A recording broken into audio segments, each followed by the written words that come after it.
کل رات امام میرے خواب میں آئے کہ تجھے اپنا وعدہ یاد ہے؟ میرا زائر کل آ رہا ہے، وہ پریشان حال ہے، اس کی مدد کرنا۔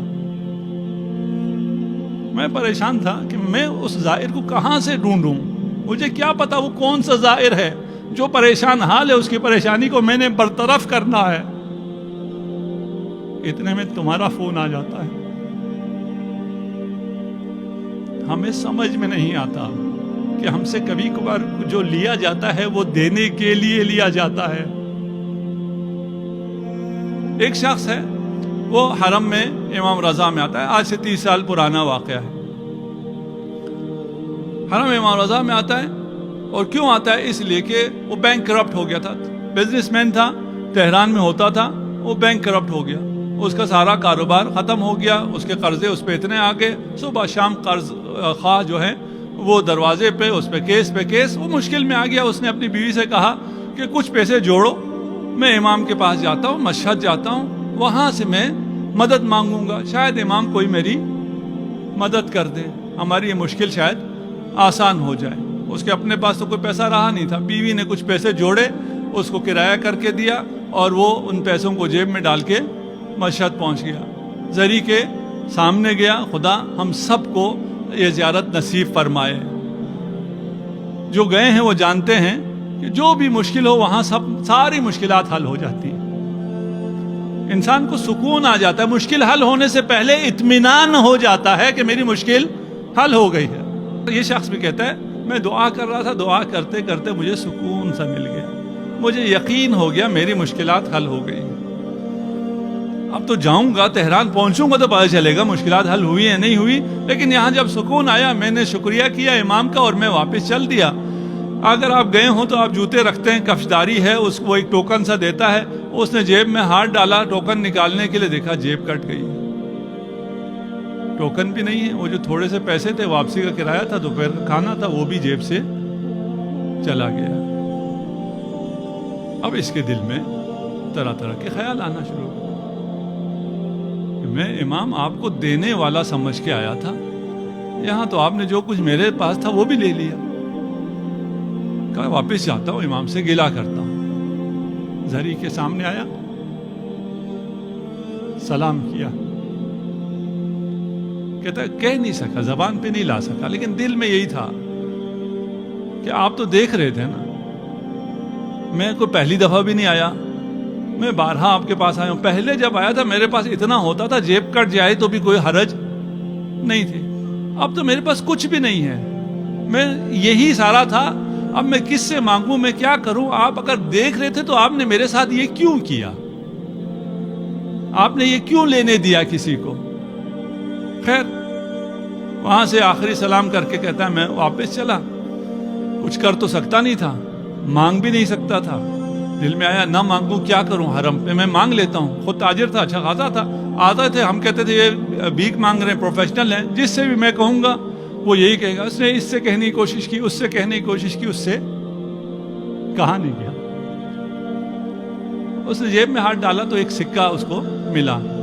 اگر آپ 30 سال پہلے کی بات کرو، موبائل نہیں ہے اس زمانے میں، وہ سکے کا ٹیلی فون ہوتا تھا، سکہ ڈال کے فون کرو۔ اس کے ذہن میں ایک خیال آ گیا کہ ایک سکہ ملا ہے، اسے میں ڈالتا ہوں بوتھ میں جا کر، ایک نمبر رینڈم ملا دیتا ہوں مشہد کا، وہ سامنے تو نہیں ہوگا نا، کم از کم شرم تو نہیں آئے گی، سامنے لوگوں سے مانگتے ہوئے شرم آ رہی ہے، اس سے میں مانگ لوں گا، اس کو کہوں گا کہ میں اس حالت میں آ گیا ہوں، اگر کر سکتے ہو تو مجھے دوپہر کھانا چاہیے، واپسی کا ٹکٹ چاہیے۔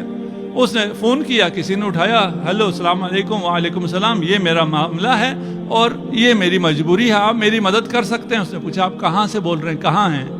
کہا میں فلکہ آپ پر ہوں اور یہ ٹیلی فون بوتھ ہے، اس سے میں فون کر رہا ہوں۔ کہا وہی رہنا، میں آ رہا ہوں۔ یہ خوش ہو گیا، چلیں پہلی ہی کال پہ ایک سے زیادہ تو کال کر نہیں سکتا تھا، ایک ہی چانس تھا، ایک ہی سکہ تھا، اس پہ جواب مل گیا۔ اور اس نے کہا کہ میں آتا ہوں، 10 منٹ گزرے، 15 منٹ گزرے، کوئی نہیں آیا۔ تھوڑا سا پھر مایوس ہو گیا کہ فون پہ اس نے تفصیل سے منع کرنے کے بجائے یہی کہا ہوگا میں آتا ہوں، انتظار کرو، نہیں آئے گا تو میں کیا کر لوں گا۔ کہتے ہیں تھوڑی دیر بعد ایک بڑی سی گاڑی رکی اور اس نے آواز دی کہ فلان صاحب آپ ہیں، آپ نے فون کیا تھا؟ کہا ہاں میں نے فون کیا تھا۔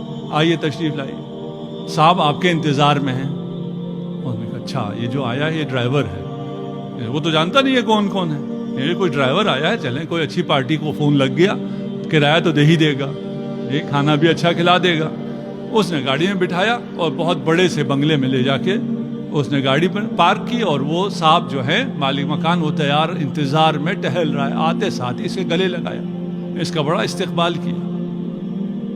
میں نے کہا ایسے استقبال کر رہا ہے جسے مجھے برسوں سے جانتا ہے، میں تو اس کو نہیں جانتا۔ بٹھایا، کھلایا، پلایا، تو کہا شکر ہے مجھے کھانا تو مل گیا، بس اب یہ پیسے دے دے، واپسی کا کرایہ مانگتے ہوئے اب بھی شرم آ رہی ہے، ٹیلی فون پہ تو کہہ دیا تھا، سامنے کہنے اس نے باتوں میں لگایا، ہاں بتاؤ تمہیں کیا ہوا، کیوں ایسے مجبور ہو گئے؟ کہا میں بزنس مین تھا، میرا خسارہ ہو گیا، بینک کرپٹ ہو گیا، 200 ملین کا مجھ پر قرض آ گیا، اور کوئی حالات ٹھیک نہیں ہو رہے تھے، تو میں امام کے پاس آ گیا کہ امام میری مدد کریں۔ یہاں مدد تو نہیں ہوئی، جیب بھی کٹ گئی، جو تھا وہ بھی چلا گیا۔ کہا کتنا نقصان ہو گیا، کتنا قرض ہے تمہارا؟ کہا 200 ملین۔ اور کہا اگر اب تم اپنا بزنس صحیح کرنا چاہو تمہیں کتنا اور سرمایہ چاہیے کہ تم اپنا کام بھی کر سکو؟ 60-70 ملین ہو جائے تو وہ بھی چل جائے گا۔ کہا اب مجھے اجازت، کہا تھوڑی دیر ٹھہر جاؤ۔ چیک بک اس نے تیار رکھا ہوا تھا، ایک چیک کاٹا اور چیک مجھے پکڑایا 200 ملین۔ دوسرا چیک کاٹا 70 ملین کا۔ میں نے کہا یہ کیا ہے؟ اس وقت ایک بچہ داخل ہوا چائے لے کر، اس نے اس بچے کو گلے سے لگایا اور رونا شروع کیا۔ یہ کہتا ہے رونا تو مجھے چاہیے تھا، خوشی سے مجھے رونا چاہیے تھا، مجھے اتنا بڑا سرمایہ مل گیا اور دینے والا رو بھی رہا ہے، شکریہ بھی ادا کر رہا ہے۔ کہا ماجرا کیا ہے، داستان کیا ہے؟ اس نے پھر سنانا شروع کیا۔ کہا یہ میرا بیٹا سرطان کا مریض ہو گیا تھا، میں نے بڑا علاج کرایا، مشہد میں علاج کرایا نہیں ہوا، تہران گیا علاج کرایا نہیں ہوا، کہا یہ لا علاج ہے، میں لندن چلا گیا، وہاں میں نے علاج کرانا شروع کیا، وہاں بھی سارے ٹیسٹ پازیٹیو آ رہے تھے اور کہا جا رہا تھا علاج نہیں ہے۔ آخری ٹیسٹ رہ گیا تھا کہ یہ اگر اس کا نیگیٹو آ گیا تو کوئی علاج شروع ہو سکے گا، نہیں تو یہ لا علاج ہے۔ وہاں کسی نے کہا کہ تمہیں دعا کرنا نہیں آتی کیا؟ ایک آدمی ایسی آیا کہ دعا کرو، کسی کو وسیلہ بناؤ، تمہارا بچہ اب ان علاج سے بچ نہیں سکتا۔ کہتا ہے مجھے خیال آیا کہ میں نے دعا اس طرح تو نہیں کی۔ ہم دعا پڑھتے ہیں نا، کل ہو سکتا ہے ہم قیامت کو جا کے کہیں خدا سے، خدایا میں ہر جمعرات کو دعا پڑھتا تھا، میں ہر جمعرات کو دعائے کمیل پڑھتا تھا، اور فلاں قاری کے ساتھ جا کے جس کی بہت اچھی آواز ہے میں دعائے کمیل پڑھتا تھا۔ شاید ہمیں کہے دعا پڑھنے کے لیے کب کہا تھا، دعا کرنے کے لیے کہا تھا۔ تم نے دعا کی بھی کبھی؟ یہ صرف پڑھتے رہے۔ یہ کہتا ہے میں دعائے کمیل پڑھنے کے لیے تو بہت جاتا تھا، حرم بھی جایا کرتا تھا، لیکن دعا میں نے کی نہیں تھی۔ اس شخص نے جب کہا دعا کرو، کسی کو وسیلہ بناؤ، تو میں نے امام رضا کو وسیلہ بنایا۔ میں نے کہا امام اگر آپ نے میرے بیٹے کو شفاعت دی تو میں آپ کی زائر کی عزت کروں گا، آپ کے زائر کی حاجت روائی کروں گا۔ کہتے ہیں جو آخری ٹیسٹ آیا تو وہ نیگیٹو تھا، اور ٹیسٹ کیے، میرا بچہ، انہوں نے کہا اس کو تو کچھ ہے ہی نہیں، اسے تو شفا مل گئی ہے۔ میں نے کہا کوئی علاج، کوئی آپریشن، کوئی کیمو تھراپی، کوئی ریڈیو تھراپی کا کچھ بھی نہیں، جب اس کو کچھ ہے ہی نہیں۔ میں بچے کو واپس لے کے آیا اور میں نے یہاں بھی سارا دوبارہ ٹیسٹ کرایا، سب نے کہا یہ بالکل صحیح ہو گیا۔ انسان ہے، اتنی بڑی چیز ہونے کے باوجود بھی وہ بھول جاتا ہے۔ کہتا ہے میں اپنا وعدہ بھول گیا، میں نے جو امام سے وعدہ کیا تھا کہ میں کسی زائر کی مدد کروں گا، اسے خوش کروں گا، میں بھول گیا۔ کل رات امام میرے خواب میں آئے کہ تجھے اپنا وعدہ یاد ہے، میرا زائر کل آ رہا ہے، وہ پریشان حال ہے، اس کی مدد کرنا۔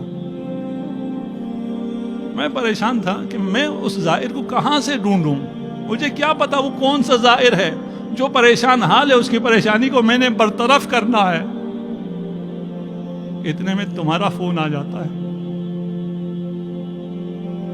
ہمیں سمجھ میں نہیں آتا کہ ہم سے کبھی کبھار جو لیا جاتا ہے وہ دینے کے لیے لیا جاتا ہے۔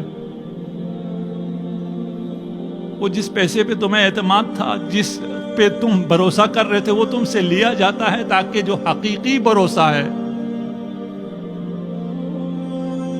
اس کی طرف متوجہ ہو جاؤ. یہ دینے والے مقام پر ہیں, یہ لینے والے نہیں ہیں. ان کی سیاست بالکل مختلف سیاست ہے, ان کی زندگی, ان کی حکومت بالکل مختلف حکومت ہے.